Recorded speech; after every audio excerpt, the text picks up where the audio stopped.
1971 সালের সেই 7ই মার্চ এই তথ্যটি অনেকেই বলেছে।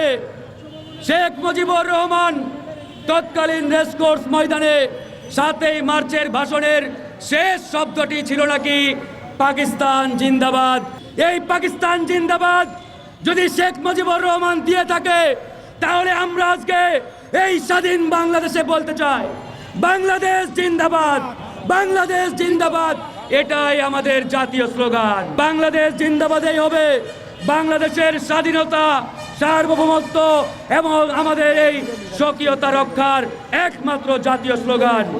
এদেশীয় ভারতীয় বুদ্ধিজীবীরা উঠে পড়ে লেগেছে। তারা বলতে চায় জয় বাংলা নাকি বাংলাদেশের স্লোগান, জয় বাংলা নাকি মুক্তিযুদ্ধের স্লোগান।